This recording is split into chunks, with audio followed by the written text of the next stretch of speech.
I went into the golf club just to ask for some food for my dog, and I was humiliated in front of everyone. They said I didn't belong there, that it wasn't a place for people like me. But the next day, when the owner saw my picture on the cover of a Millionaires magazine, he couldn't believe what he was seeing. Subscribe to the channel now and discover how a humble boy silenced an entire elite with a true story of overcoming. The scent of freshly cut grass hung in the air with a certain arrogance. Highland Hills Country Club, located in Beverly Hills, Los Angeles, was protected by discreet gates and security guards in impeccable suits. Everything there was designed to ensure that only the right people entered. On that stuffy January afternoon, typical of a Los Angeles summer, a skinny boy in faded clothes walked slowly toward the club entrance, accompanied by a caramel-colored stray dog. Tyler, a 13-year-old boy, had no aspirations to play on those undulating fields of imported synthetic grass, nor did he dream of diving into the crystal-clear pools that reflected the setting sun. He just wanted some water, and if possible some food for Rusty, his dog, who was panting exhaustedly by his side. "Please, sir, could you give my dog some water? We've been walking from Westside Heights and he's very thirsty," Tyler asked in a timid but polite voice. He was stopped before even completing his second sentence. Arnold, the security guard with a serious expression, didn't even look the boy in the eyes.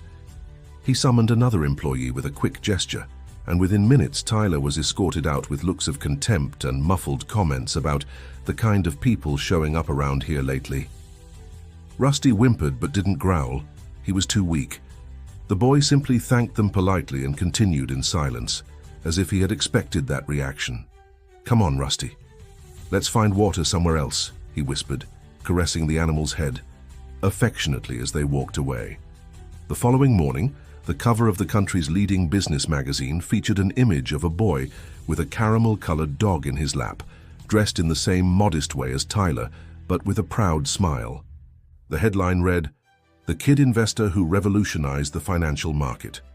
The photo was taken during a lecture held days earlier at the Westside Community Center in the outskirts of Los Angeles, when a young talent revealed how, with limited internet access at the public library and much dedication, he had developed a simple and effective investment strategy that attracted the attention of Start USA, a national accelerator with international contacts.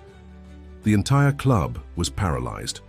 August Montgomery, the owner, a rigid man with traditional values known for his selective philanthropy at gala events, almost dropped his coffee cup when he recognized the boy from the previous night on the magazine cover. His face turned pale. "It can't be," he muttered, checking the image again. "Is it the same boy?" But this was just the first crack in a facade about to crumble. Tyler Rivera, who until then had lived with his grandmother Ruth in a simple house in Westside Heights, supported both of them by selling chocolate fudge balls at traffic lights on Wilshire Boulevard. He had gained notoriety after a viral video where he explained with an improvised blackboard on the wall of his house the concept of compound interest and long-term investments. A public school teacher passing by filmed that unusual scene, a boy explaining complex financial concepts to other kids from the community, using practical examples and accessible language. The video spread quickly, causing a commotion on social media. "This kid can explain in 3 minutes what renowned economists can't explain in hours of lectures," commented an influencer with millions of followers. In less than a week, Tyler received invitations from universities, companies, and investors. However, he declined almost all of them. He chose only a small group of women entrepreneurs from East Los Angeles to share his formula. His argument? "They are the foundation of the economy in low-income communities. If it works for them, the rest will sustain itself." Grandma Ruth observed everything with a mixture of pride and concern. At 68, she had raised her grandson since her daughter had left to try her luck abroad and never returned. She knew the world could be cruel to those who come from below. "Be careful, my child.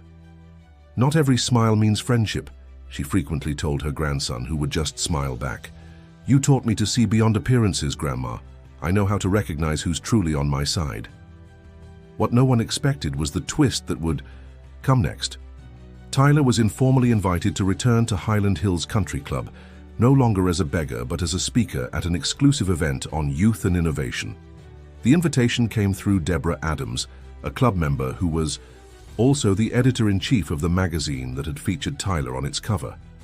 Upon discovering the incident at the entrance, she saw an opportunity not just for reparation, but to promote a necessary discussion about social inclusion. "It would be an honor for the club to welcome you now as a special guest," Deborah said over the phone, trying to sound natural. "Your knowledge and inspiring story would be extremely valuable to our members." Tyler remained silent for a few seconds before responding. In his mind, the contrast between the treatment he received days before and the current invitation was stark. "Can I bring my dog?" he finally asked. The question caught Deborah by surprise. "Well, we normally don't allow animals on the club premises, but we can make an exception in this specific case." "Then I accept," replied Tyler. "After all, Rusty is also part of my story." On the day of the event, the same security guard who had barred Tyler was at the entrance. Arnold swallowed hard when he recognized the boy. This time, however, Tyler wasn't alone. Journalists, photographers, and a line of people wanting to take selfies with him were waiting at the entrance of Highland Hills Country Club. He entered with the same simplicity as before, wearing a new blue shirt, a gift from Grandma Ruth, who had saved for the occasion. By his side, Rusty walked proudly, now well-fed and with a handmade collar crafted by his grandmother herself, decorated with colorful beads. "Welcome to the club, Mr. Tyler," said Arnold, avoiding looking directly into the boy's eyes. "Thank you," replied Tyler, pausing briefly. "It's a beautiful day, isn't it? Great for giving water to those who are thirsty." The comment hung in the air like a small jab, but without malice. The main hall was decorated with banners and screens. Elegant people chatted animatedly, glasses of champagne in hand. When Tyler entered, a momentary silence fell, followed by applause. Deborah Adams came to welcome him, leading him to the improvised stage. "It is an honor for Highland Hills Country Club to welcome a young talent who has revolutionized the way we think about financial education," she announced into the microphone. August. Montgomery observed everything from the back of the room, with a glass of whiskey in hand and an impenetrable expression. Something about that boy deeply bothered him. Or perhaps what bothered him was seeing the boy there, occupying a space that days before had been denied to him. During his presentation, Tyler spoke naturally about how he developed his financial education method. He explained that it all began when he found an abandoned book on financial management at a used bookstore in Union Square. At just 10 years old at the time, he devoured the content and began applying the basic principles to the small chocolate fudge ball business he had with his grandmother. "We multiplied our income by 300% in just 6 months, he explained, while showing simple graphs on slides prepared by volunteers from Start USA. "And most importantly, we achieved this without exploiting anyone, maintaining fair prices and quality." When it came time for questions, an elegant lady raised her hand. "What was the biggest obstacle you faced on this journey?" Tyler didn't hesitate. Being invisible. The seemingly simple answer caused a visible impact on the audience. He continued, "When you're invisible to society, no one believes in your potential. Doors close before you even knock on them. But I learned from my grandmother that invisibility can also be a superpower. When no one is watching, you can create, experiment, and fail without judgment." The phrase went viral instantly. Journalists present shared it on social media, and within hours being invisible became one of the most talked about topics in the country. August. Montgomery felt growing discomfort. The boy's words seemed directed at him, though he knew they weren't. Or perhaps they were. Either way, something about that situation made him relive memories he had spent decades trying to bury. Days later, in an exclusive interview for PBS, August surprised everyone with an unexpected revelation. "I saw myself in that boy," he confessed, with a slightly choked voice. "My own origins were humble. I was born in the outskirts of New Orleans, the son of a washerwoman and a bricklayer. But as I became wealthy, I learned to erase that past." The interview generated national commotion. Club members began to question August's leadership. Rumors about a possible resignation began to circulate. An extraordinary meeting was called to discuss the future of the presidency. Meanwhile, Tyler faced new challenges. Sudden fame attracted opportunities and dangers in equal measure. Large financial groups tried to co-opt him, offering million-dollar contracts to use his image in advertising campaigns. "We want you as the face of the new inclusive financial market," proposed an executive from an international bank in a meeting at Grandma Ruth's Simple House. "We'll pay $1 million for a 2-year contract." His grandmother almost fainted upon hearing the amount, but Tyler remained serene. "And what exactly would I have to do?" "Just follow a script prepared by our marketing experts. Nothing major. Maybe change your discourse a bit to something more palatable for our investors." Tyler looked at Rusty, who was sleeping peacefully on the worn-out sofa, and then at a picture frame with his grandmother's photo. "If I sold my own truth, I would have what you have. But I would lose what Rusty sees when he looks at me." He replied, surprising the executive. "I appreciate the offer, but I have other plans." The other plans materialized when PBS offered him a weekly program. Tyler accepted with one condition: that there would be no script. That he could walk through cities, talk to ordinary people, and show real experiences of economic transformation. "I want to visit communities, meet small entrepreneurs, showcase initiatives that are succeeding away from the spotlight," he explained. To the show's production team, Financial Education on the Streets premiered at an unglamorous time slot, Wednesdays at 3:30 p.m. To the network's surprise, it became a ratings phenomenon among retirees, housewives, and, curiously, among professionals who watched online during working hours. The first episode showed Tyler visiting a seamstress cooperative in East Harbor. With his simple and direct language, he helped the women reorganize their finances, negotiate better contracts with suppliers, and expand their business. Mary Jenkins, 64, leader of the cooperative, couldn't hold back her tears at the end of the recording. "This boy did in one afternoon what we've been trying to do for years. It's not just knowledge, it's the way he sees. He truly sees us."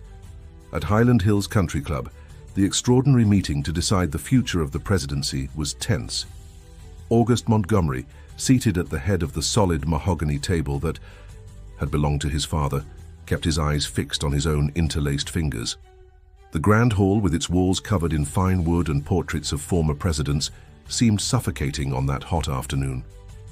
"We need to vote on the statute reform proposal," announced Charles Edwards, vice president and a respected figure among the more conservative members. His impeccable suit and rigid posture contrasted with August's haggard appearance. "The question is, should we open the club to a new category of members, based on merit and not just on purchasing power?" The room divided into murmurs. Gray-haired gentlemen and women with discreet but valuable jewelry exchanged concerned glances. Decades of tradition were at stake. For many there, the club represented not just a leisure space, but a symbol of social status, carefully preserved through generations. "This is absurd," exclaimed Robert Almeida, a real estate businessman. "My grandfather helped found this club to create a select space.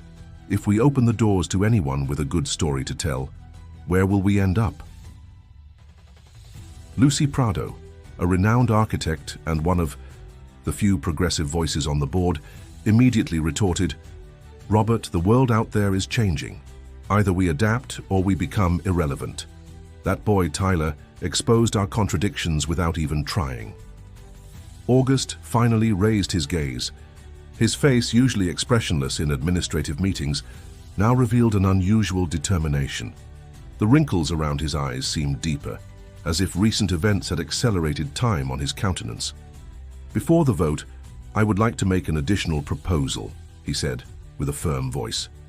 "I also suggest creating a scholarship program for young talents from the outskirts of Los Angeles, offering not only access to the facilities, but mentorship with our members." A heavy silence took over the room. Charles Edwards cleared his throat, visibly uncomfortable, adjusting his burgundy tie as if it had suddenly become too tight. This contradicts the entire philosophy of the club since its founding in 1932. August, The founders would never approve such a change, and frankly, it surprises me that you, a staunch defender of our traditions, are proposing something so revolutionary. Times have changed, Charles, retorted August, slowly rising. And we need to change too, or we'll become irrelevant. Or worse, a symbol of everything wrong with inequality in our country. He paused, looking at each face in the room. I may seem like the same man as always to you, but something in me changed when I saw that boy on the magazine cover. Something that had been dormant for decades. The vote was close. When the last vote was counted, the proposal passed by just 2 votes. August exhaled slowly, as if he had been holding his breath throughout the count. In the following weeks, Highland Hills Country Club underwent a transformation that went beyond the changes in its statutes. Walls were painted with more vibrant colors, breaking the monotony of the sober tones that had dominated the environment for decades. Previously underutilized spaces were redesigned to accommodate educational and cultural activities. The library, previously an almost forgotten place, received new collections with an emphasis on contemporary American literature and studies on social entrepreneurship. But the most significant change wasn't visible in the physical facilities. It was the new energy that pulsed in the formerly exclusive corridors. Employees who previously moved like discreet shadows now actively participated in discussions about the club's future. Arnold, the security guard who had barred Tyler on that fateful day, surprisingly became one of the biggest enthusiasts of the changes. I always knew we had the potential to be more than a closed club, he confided to August during the inauguration of the new multicultural space. My oldest son is an excellent chess player, but I never had the courage to suggest that he participate in tournaments here. The first group of scholarship recipients included 20 young people from various outskirts of Los Angeles, promising scientists, talented athletes, innovative artists, and small entrepreneurs. The welcome ceremony, broadcast live by PBS, was a milestone in the history of the club and the city. To many people's surprise, Tyler wasn't among the scholarship recipients. He had declined the invitation, explaining in a letter addressed to the board that his purpose wasn't to conquer exclusive spaces, but to transform them into bridges for many. I deeply appreciate the invitation, he wrote, but my place is not as a beneficiary, but as a catalyst for change. If you can accept, I would like to suggest a name to join the advisory board of the scholarship program. The name suggested by Tyler surprised everyone: Mary Jenkins, the leader of the Seamstress Cooperative, who had appeared in the first episode of his program. At 64, with gray hair always tied in a simple bun and hands marked by decades of work, she brought a completely new perspective to the club's administration. You have good intentions, she said in the first meeting, not intimidated by the luxurious environment. But you need to understand that opening doors is not enough. You need to change how this space relates to the city. A club is not an island, even if many want it to be. Meanwhile, Tyler's fame grew organically. His program on PBS, initially relegated to an unglamorous time slot, achieved record ratings and was transferred to Wednesday primetime. The simple format, showing Tyler visiting different communities and helping real people solve their financial problems, won viewers from all social classes. The episode, recorded in a Native American community in New Mexico, where Tyler helped the community develop a business plan for their artisanal production, generated not only record viewership, but also concrete impact. Companies approached the community to establish partnerships, and universities offered scholarships to young Native Americans interested in business administration. Grandma Ruth observed everything with attentive eyes and a heart divided between pride and concern. At 70, she continued making the same chocolate fudge balls that had supported her and her grandson for so long, now not out of necessity, but as a way to keep their feet on the ground. On a Sunday afternoon, while they prepared the traditional recipe together, she expressed her concerns. "I'm afraid this world will change you, my child, that it will make you forget where you came from, our struggles. I see so many young people being swallowed by success." Tyler smiled while mixing the condensed milk with chocolate in the usual pan, the one with the slightly dented edge. "You taught me that our roots are like this fudge, Grandma. The more we stir, the firmer they become. He paused, observing the consistency of the mixture. And you know what else I learned from you? That true wealth is being able to share what we have. A single fudge ball is tasty, but a party full of fudge balls, that's happiness. The most prestigious universities in the country competed for Tyler's presence at lectures and events. Companies offered million-dollar contracts for advertising campaigns. But he remained faithful to his original purpose, democratizing financial knowledge and transforming local realities. When a publisher proposed a contract for publishing his biography, he accepted with an unusual condition that the book be written in the format of a graphic novel and that part of the print run be distributed free of charge to public libraries. The saga of Tyler and Rusty, a story of love and resistance, became a publishing phenomenon, translated into 8 languages. The months passed. The impact of Tyler's story spread beyond the borders of Los Angeles. The Tyler Method, as it became known, was based on 3 simple but powerful pillars: basic financial education adapted to local reality, valuing community knowledge, and strengthening networks of mutual support. In New Orleans, August Montgomery's hometown, a pilot project was implemented in public schools in the Water District neighborhood where he had grown up. The businessman, now reconciled with his origins, made a point of personally visiting the schools and sharing his own trajectory. "I spent decades trying to hide that I was a poor boy like you," he confessed to the students. "Today I understand that was my biggest mistake. There's no shame in coming from below. The shame is in forgetting who helped us climb." In Chicago, artisan cooperatives from the South Side adapted the model to strengthen their businesses and escape exploitation from tourist intermediaries. In rural Alaska, riverside communities developed their own version, integrating environmental sustainability and valuing traditional knowledge. Rusty, Tyler's faithful companion, became a sort of national mascot. His image appeared in inspiring memes, was printed on T-shirts for social movements, and inspired a series of children's books about inclusion and friendship. The caramel-colored dog, once thin and malnourished, now displayed a shiny coat and contagious energy in his public appearances alongside the young man. At 18, Tyler surprised everyone by announcing the founding of the Visibility Institute, a non-profit organization dedicated to identifying and supporting talents from peripheral communities across the United States. Its headquarters was established in a restored historic mansion in downtown Los Angeles near Pershing Square, donated by a group of business people inspired by his story. "Our mission is not to take talented people out of low-income areas," he explained at the inauguration ceremony, wearing a simple shirt with the print of the community where he grew up. "It's to ensure they can transform their own communities without having to leave them to have opportunities." The Institute quickly became a reference in social innovation projects. Its peripheral business acceleration program won international partnerships and UN recognition as a model of sustainable development. The methodology developed by Tyler was adapted to different cultural and economic contexts, always maintaining as a principle the protagonism of the communities served. August Montgomery, now removed from the presidency of Highland Hills Country Club but still respected in business circles, became one of the main financial and strategic supporters of the Institute. The unlikely partnership between the young man from the periphery and the traditional businessman generated curiosity in the press and the public. In a revealing interview on 60 Minutes, August admitted that his transformation was deeper than anyone could imagine. "I spent decades pretending to be someone I'm not, hiding my origins as if they were something to be ashamed of," he confessed with teary eyes.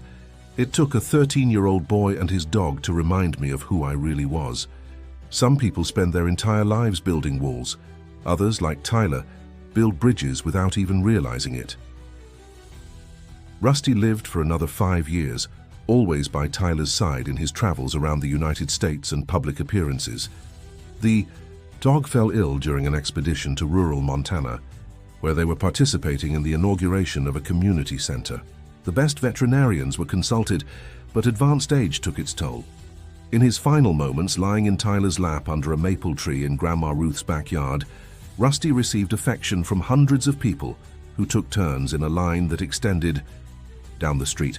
Neighborhood children, business people, seamstresses, journalists, all wanted to say goodbye to the symbol of a national transformation. When he passed away from peaceful old age, a commotion took over social media. The little Mart, who had been rejected at the door of an exclusive club, became a symbol of resistance and transformation. His image was immortalized in a statue in Griffith Park, inaugurated by the mayor of Los Angeles, in a ceremony that gathered thousands of people. In Westside Heights, where it all began, Grandma Ruth's small house was preserved as it was, with its welcoming simplicity. Next to it, however, a modern community center offered courses, a library, and co-working space for young entrepreneurs from the region. In the garden between the two buildings, a nursery of medicinal plants kept alive the tradition of healing, teas that Grandma Ruth had learned from her mother. On the 5th anniversary of Rusty's passing, a statue was inaugurated at the entrance of Highland Hills Country Club. A boy with a dreamy look, with a caramel-colored dog beside him, and the phrase engraved on the base, "For those who see the invisible, the world reveals the impossible." Tyler Now, a nationally respected young adult, attended the ceremony accompanied by Grandma Ruth Mary Jenkins, and dozens of young people benefited by his projects. Arnold, the security guard who years before had barred him, was at the reception, proud, in his renewed uniform, without the intimidating rigidity of before. In his speech, Tyler did not mention the incident that had changed his life years before. It wasn't necessary. The transformation spoke for itself. The club was now a space where diversity not only existed, but was celebrated as a fundamental value. "Our greatest wealth is not in the places we frequent or the clothes we wear," he said, looking at the sky as if he could see Rusty there.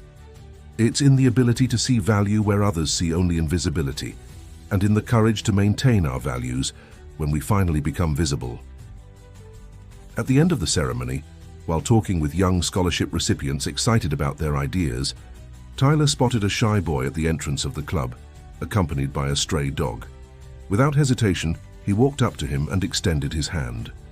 "Welcome. What's your name and your friends?" The cycle was beginning again, but now on new foundations. Invisibility had transformed into recognition, and recognition into transformation. Dear listeners, we hope that the journey of Tyler, Rusty, and all the characters in this story has not only touched your hearts, but also provoked reflections on the power of visibility and recognition in our so unequal American society. To continue this journey through narratives that intertwine emotion and social transformation, we've prepared a special playlist with equally captivating stories about young people who, like Tyler, found creative ways to overcome barriers and build bridges where before there were only walls. Find it here by clicking to the left of the video.